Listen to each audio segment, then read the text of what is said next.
Olá, caros amigos do YouTube, eu sou Kátia Magalhães, sejam todos muito bem-vindos ao canal Chaco Debate, o seu espaço de interlocução livre e democrática na internet. Hoje abordaremos a fala presidencial de ontem, que, de tão polêmica, ganhou as principais manchetes dos grandes jornais do país. E desde já, um esclarecimento para vocês. Vocês devem estar daí se perguntando por que um canal como o nosso, que não é um canal jornalístico, simplesmente um canal dedicado ao debate, à reflexão de ideias, gastará o seu tempo e o meu próprio tratando de uma fala que foi amplamente noticiada pela mídia. E aí vai a minha justificativa. Simplesmente porque talvez essa fala ultrapasse o mero campo da retórica e nos diga muito sobre o que tem sido o próprio governo Bolsonaro. E vamos à fala, que para fins didáticos, para fins de análise, dividiremos aqui em dois principais trechos. Primeiro trecho.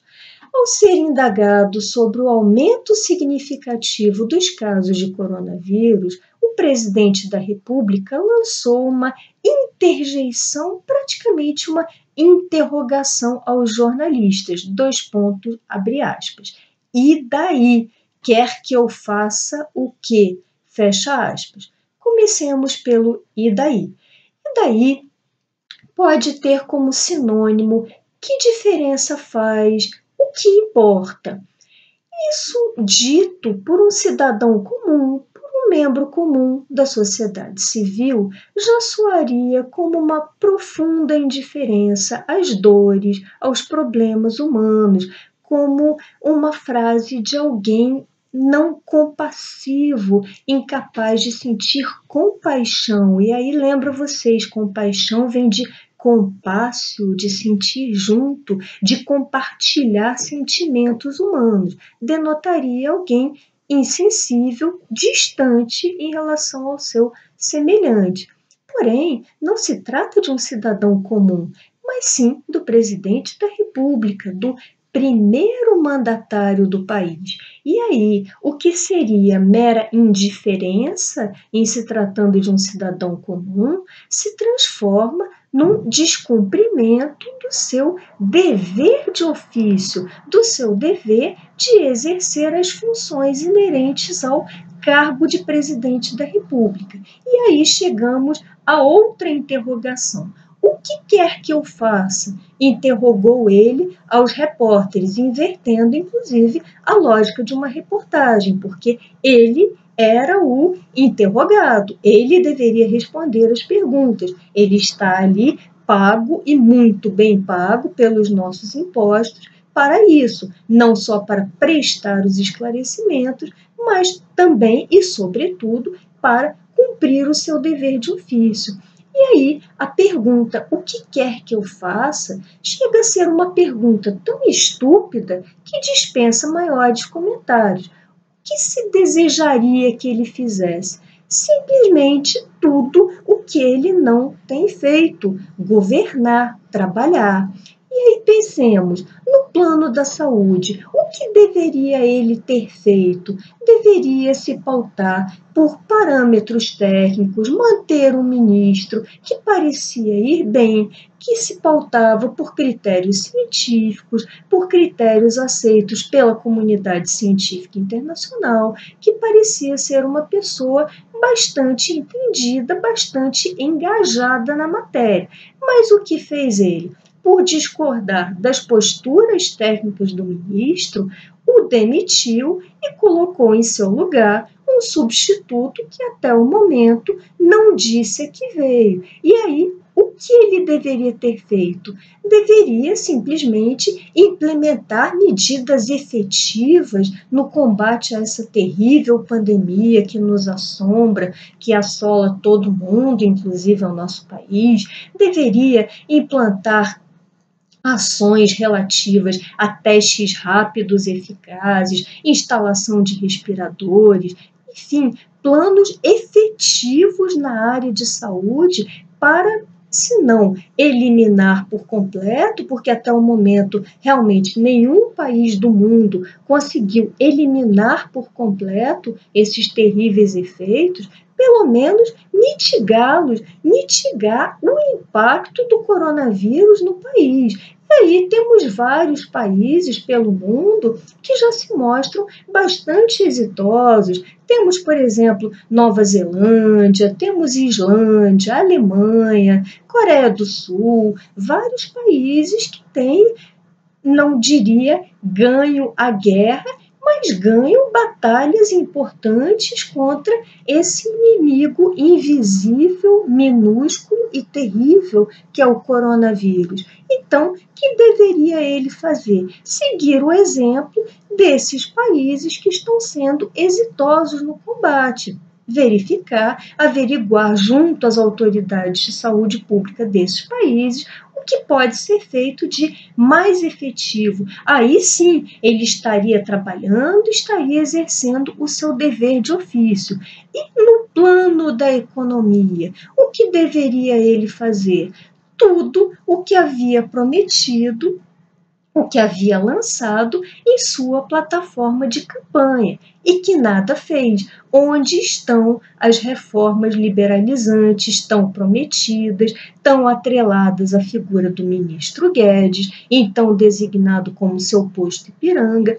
Onde estão essas reformas? Onde estão as privatizações? Onde estão as medidas de enxugamento de um Estado tão pesado, tão paquidérmico? Onde estão todas essas ações? Simplesmente não foram praticadas, porque o presidente nada fez. Então, acho que talvez ele mesmo saiba a resposta a essa pergunta tão estúpida, reitero eu, colocada a um grupo de jornalistas. E agora vamos à segunda parte da sua fala, onde ele diz, dois pontos, abre aspas, sou Messias, mas não faço milagres, fecha aspas. Logo de início, percebemos um enorme mau gosto num trocadilho com o seu segundo nome, Messias, para falar, para tratar de um problema tão aflitivo, de um problema que tem devastado o mundo e tem nos devastado também. Vide a escalada no número de mortos, no número de contaminados, estamos sim tomados pelo coronavírus. E o presidente acha que estamos em hora de troça, de brincadeirinhas. Porém, essa parte da sua fala, acho que, para usar um jargão que psicólogos, psicanalistas gostam muito de empregar, acho que nesse trecho o presidente disse mais do que quis. Por quê? Porque exatamente nessa parte salta aos olhos o messianismo que tem marcado o seu próprio governo. Um governo regido por um guru, uma pessoa talvez aos olhos do presidente dotada de poderes sobrenaturais, e aí me refiro à figura de Olavo de Carvalho, da qual tenho tratado a miúde nesse canal, e que parece ser a figura norteadora, a pessoa que dá os rumos, a direção do governo. Esse é o lado messiânico, é todo o lado de um governo que, reitero, orientado por um guru, se vê capitaneado por alguém que talvez se ache, se acredite ser quase que um salvador da pátria, quase que um santo ou um messias. Essa é a crença que Bolsonaro parece ter em relação a si próprio, a de um verdadeiro Messias, alguém que veio retirar esse país das mãos do comunismo e aí, como Messias, ele se sente acima das leis, dos mortais, dos pobres cidadãos comuns. Também temos comentado a miúde essa característica presidencial neste canal. Além disso, esse trecho da fala parece subestimar a inteligência de todos os cidadãos do país que ele governa. Porque não é verossímil pensar que em pleno século XXI, alguém, por mais religioso que seja, creia que apenas um milagre será capaz de nos salvar, de salvar toda a humanidade dessa crise representada pela pandemia. Acredito que até mesmo as pessoas mais religiosas, aquelas que sintam maior fervor religioso, até mesmo essas pessoas acreditam, sim, que com a ajuda de Deus, a ciência chegará a rumos, a parâmetros objetivos, a medidas eficazes, a vacinas, a remédios, aí sim, que nos permitam um combate efetivo a esse vírus. Mas vemos aí nesse trecho da fala, além do aspecto messiânico, do fortíssimo messianismo que rege esse governo, vemos um total menosprezo à inteligência dos ouvintes.